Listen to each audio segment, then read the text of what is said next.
आज का टॉपिक है केश नली और केशिकत्व। तो हम लोग डिस्कस करेंगे केश नली क्या होता है और केशिकत्व क्या होता है। अगर केश नली के बारे में बात करें तो केश नली दोनों सिरे से खुली हुई एक पतली नली होती है। केश नली क्या होता है? दोनों सिरे से खुली हुई, ये सिरा भी खुला रहेगा, ये सिरा भी खुला रहेगा, दोनों सिरे से खुली हुई बारीक छिद्र वाली एक नली होती है। इसी नली को क्या कहा जाता है? केश नली कहा जाता है।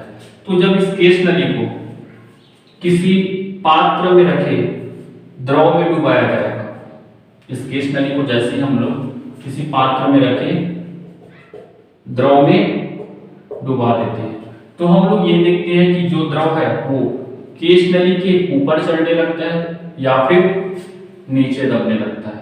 जब इस केश नली को किसी पात्र में रखे हुए द्रव में डुबा दिया जाएगा तो ये जो द्रव है वो केश नली के या तो ऊपर चढ़ने लगेगा या फिर नीचे दबने लगता है। इसी घटना को कहा जाता है केशिकत्व।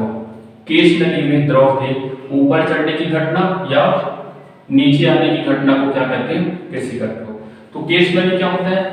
दोनों सिरे से खुली हुई, ये कांच की कोई नली है जो दोनों सिरे से खुली है, दोनों सिरे से खुली हुई बारीक छिद्र वाली बहुत ही पतली नली को क्या कहते हैं? केश नली, जिसकी त्रिज्या बहुत ही कम होती है। त्रिज्या बहुत ही क्या होना चाहिए? कम होना चाहिए, उसे कहा जाता है केश नली। और जब इस केश नली को किसी पात्र में रखे हुए द्रव में डुबाया जाएगा तो द्रव जो है ऊपर चढ़ने लगता है या फिर नीचे दबने लगता है। इस घटना को कहा जाता है केशिकत्व। इसका उदाहरण देखते हैं। जैसे कोई पात्र है और इस पात्र में द्रव भरा हुआ है, जैसे ही हम लोग कोई तौलिया लेकर के कपड़ा वगैरह ले लेते हैं, तौलिया ले लेते हैं, इस तौलिया के एक सिरे को द्रव में डुबाएंगे तो हम लोग ये देखते हैं कि द्रव जो है धीरे धीरे करके ऊपर चढ़ने लगता है। यही घटना कहलाता है केशिकत्व। तो केश नली या फिर कोई भी कपड़ा ले लिए, उसे जब किसी पात्र में डुबाया जाता है तो द्रव जो है ऊपर चढ़ने लगता है। इस घटना को कहा जाता है केशिकत्व। अगला टॉपिक है केश नली में द्रव का ऊपर चढ़ना। जैसे कोई पात्र हो गया और इस पात्र में द्रव भरा हुआ है और द्रव से भरे हुए इस पात्र में जब केश नली को डुबाया जाएगा तो द्रव जो है ऊपर चढ़ने लगता है। तो ये जो द्रव है कितनी ऊंचाई तक ऊपर चढ़ेगा, इसके लिए हम लोग डेरिवेशन देखेंगे। तो ये मान के चल रहे, ये पात्र हो गया और इस पात्र में डी घनत्व का कोई द्रव भरा हुआ है। इस पात्र में डी घनत्व का कोई द्रव भरा हुआ है और जैसे केश नली को डुबा रहे हैं तो द्रव h ऊंचाई तक ऊपर जा रहा है। तो एक टॉपिक था, इससे पहले हम लोग डिस्कस कर चुके हैं कि द्रव गुण के अंदर अधिक्य दाब। द्रव गुण के अंदर अधिक्य दाब में हम लोग देखे थे, जैसे ये द्रव का गुण हो गया तो इस द्रव के गुण के बाहर जो दाब लगता है वायुमंडलीय दाब P, उसकी तुलना में अंदर लगने वाला दाब अधिक होता है। कितना अधिक होता है? इसकी तुलना में 2T/R अधिक होता है। अंदर की ओर जो दाब लगता है वो द्रव गुण के जो सरफेस हो गया, द्रव का सरफेस हो गया, द्रव गुण का जो सरफेस हो गया, इसके बाहर लगने वाले दाब की तुलना में 2T/R अधिक होता है। यहाँ पे जो दाब लगेगा उसका मान क्या होगा? P + 2T/R। तो वहीं से इस डेरिवेशन को हम लोग स्टार्ट करेंगे। अगर यहाँ पे ध्यान दें तो जब यहाँ पे द्रव ऊपर चढ़ेगा तो जो मेनिस्कस होगा, इसे मेनिस्कस कहा जाता है। ये जो मेनिस्कस होगा वो अवतली बनेगा। ये मेनिस्कस क्या है? अवतली बन रहा है। और जब ये अवतली बन रहा है तो इसे हम लोग एक गोले की तरह देख रहे हैं। तो जब ये गोले की तरह कार्य करेगा तो ध्यान देना, यहाँ पे वायुमंडलीय दाब लगेगा। ये खुला सिरा हुआ है, केश नली का ऊपरी भाग खुला है, तो यहाँ पे वायुमंडलीय दाब लगेगा। वायुमंडलीय दाब कितना होगा? P मान के चल रहे हैं। तो अंदर की तरफ से जो दाब लगाया जाएगा उस दाब का मान क्या होगा, ऊपर की तुलना में कम होगा। अभी देखे थे आंतरिक भाग में जो दाब लगता है वो बाह्य ओर से लगने वाले दाब की तुलना में कितना अधिक होता है। आंतरिक भाग का जो दाब होता है बाह्य भाग की तुलना में, अगर बाह्य भाग में दाब P है तो आंतरिक भाग का दाब क्या होगा, P प्लस 2T/R। तो उसी प्रकार अब ये ऊपर से जो दाब लग रहा है वो आंतरिक भाग का दाब हो गया, और आंतरिक भाग का दाब क्या होता है, अधिक होता है। तो यहाँ पर जो दाब लगाया जाएगा उस दाब का मान कितना होगा, ऊपर से जो दाब लग रहा है उसकी तुलना में कम होगा। जब ये दाब इधर से लगने वाले दाब से 2T/R अधिक होता है, तो यहाँ पे अगर इसे समझना चाहें ऊपर से कितना दाब लग रहा है P, और जो निचला सिरा है ये यहाँ पर से जो दाब लगाया जाएगा वो दाब क्या होगा, कम होगा। कितना कम होगा, 2T/R कम होगा। यहाँ पे जो दाब लगेगा वो 2T/R कम होगा। एक बार और रिपीट करके अच्छे से देखना। द्रव बूंद के अंदर अधिक दाब में हम लोग पढ़े, ये द्रव का बूंद हो गया। तो इस द्रव के बूंद में अंदर की तरफ जो दाब लगता है, जिसे मैं ये लिख देते हैं, अंदर की तरफ जो दाब लगता है वो बाह्य भाग आउटर साइड, इसे मैं इनर लिख देता हूँ, इनर साइड जो दाब लगता है वो आउटर साइड के दाब से कितना अधिक होता है, 2T/R अधिक होता है। जो आंतरिक भाग का दाब है बाह्य भाग के दाब से 2T/R अधिक होता है। तो यहाँ भी सोच के देखो, ये आंतरिक भाग का दाब हो गया, ये दाब P है, और बाह्य भाग का जो दाब है यहाँ से निकाल सकते हैं कि बाह्य भाग का जो दाब होगा,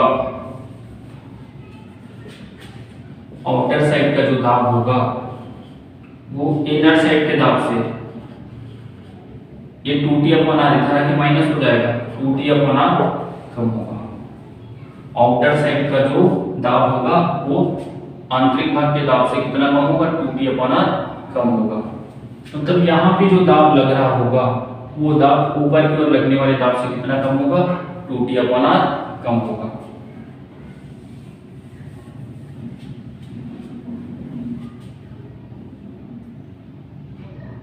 मेनिस्कस के ऊपर अगर बात करें, मेनिस्कस के ऊपरी पृष्ठ पर दाब, मेनिस्कस के ऊपरी पृष्ठ पर दाब कितना लेके चल रहे हैं, P। मेनिस्कस के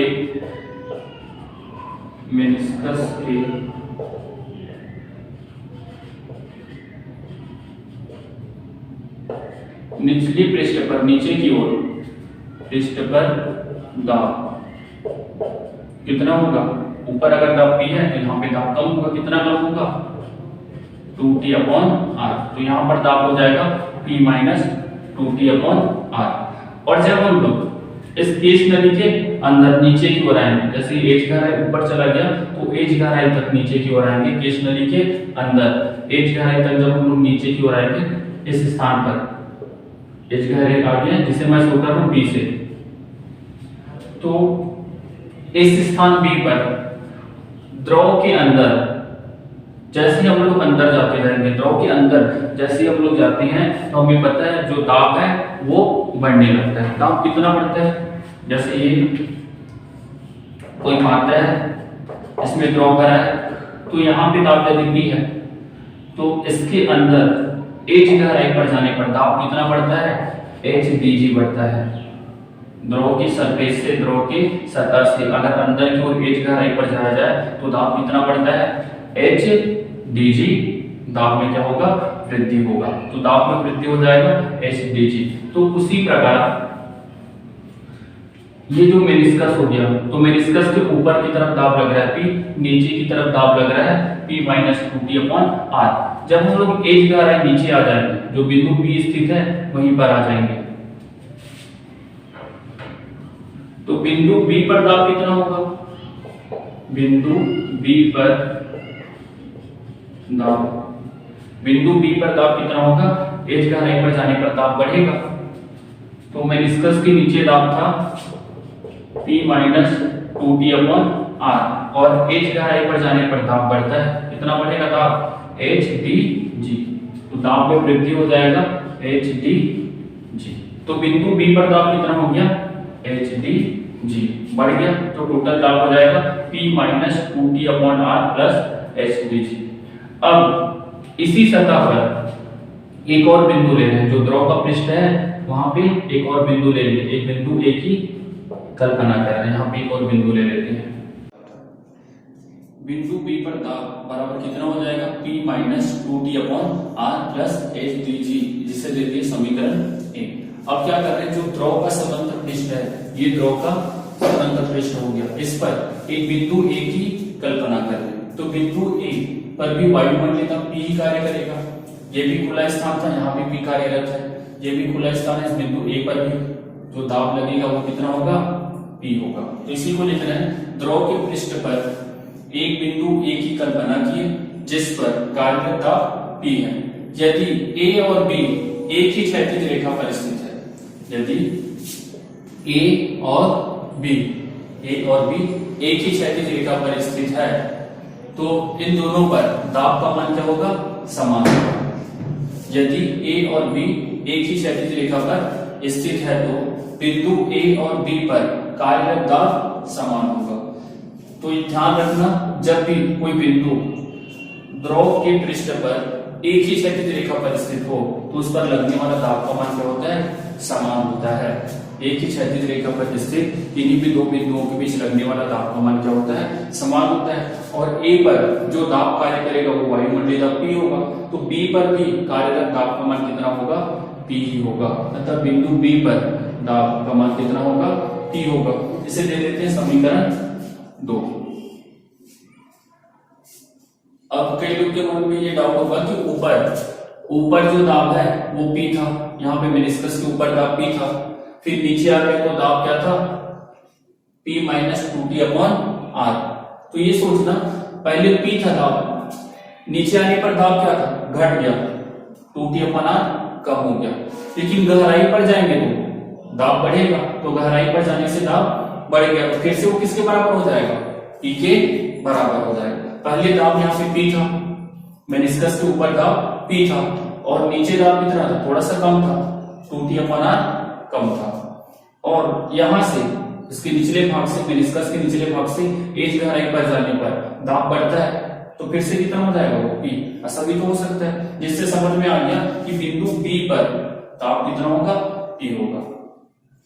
तो समीकरण 1 व 2 से ये भी बिंदु B पर लगने वाला दाब, समीकरण 2 भी बिंदु B पर लगने वाला दाब। तो समीकरण 1 व 2 से इन दोनों को बराबर दिखा देते हैं। समीकरण 1 क्या है, P minus 2T/R plus H D G बराबर होगा समीकरण 2 अर्थात P के।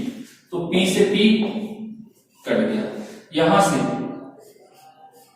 एच डी जी का मान निकालेंगे तो ये माइनस 2T/R उधर जाके प्लस हो जाएगा 2T/R।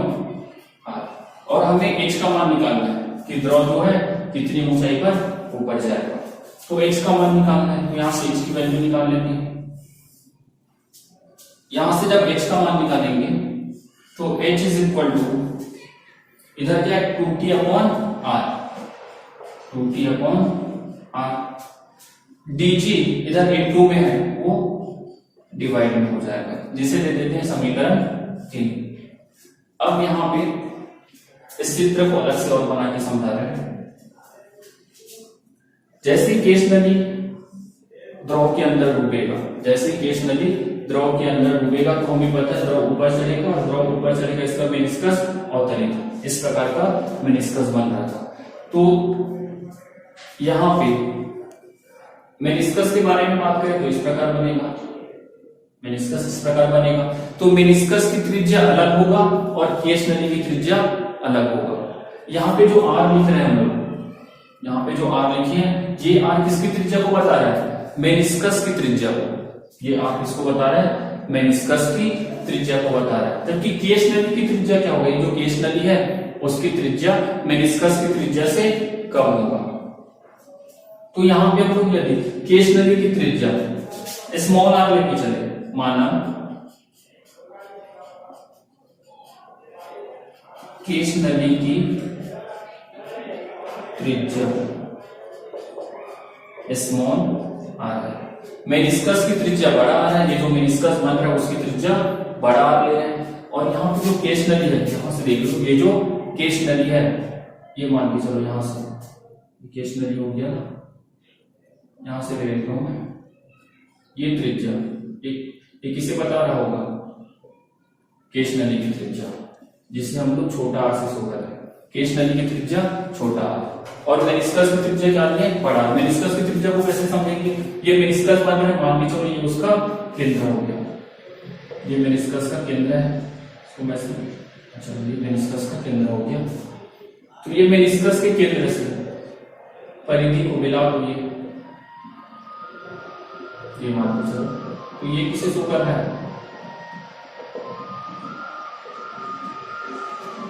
बड़ा।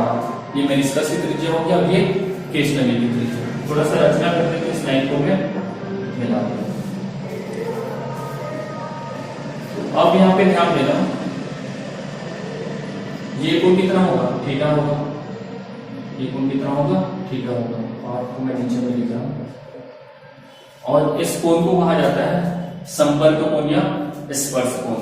ये जो कोण है थीटा, उसे कहा जाता है संपर्क कोण या स्पर्श कोण। तो यहां से बड़ा आर का मान निकालेंगे, यहां से बड़ा आर का मान निकालेंगे। तो ध्यान देना, इस चित्र से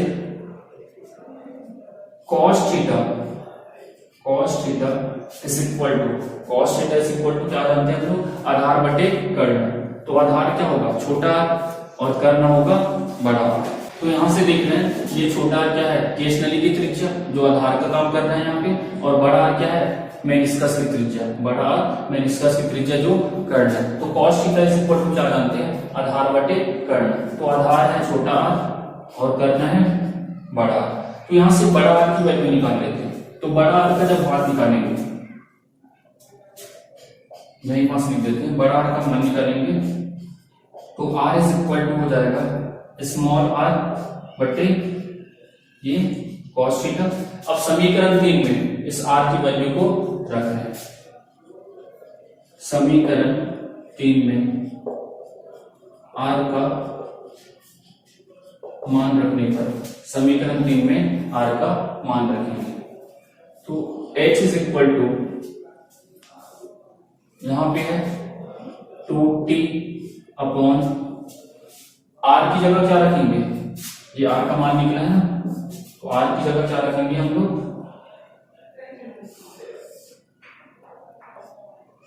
small r upon cos theta. यहां पे रख देते हैं small r upon cos theta, और पहले से क्या है dg। अब ये cos थीटा जो डिवाइड में है ऊपर चला जाएगा, तो h इज इक्वल टू मिलेगा 2t cos theta upon r dg।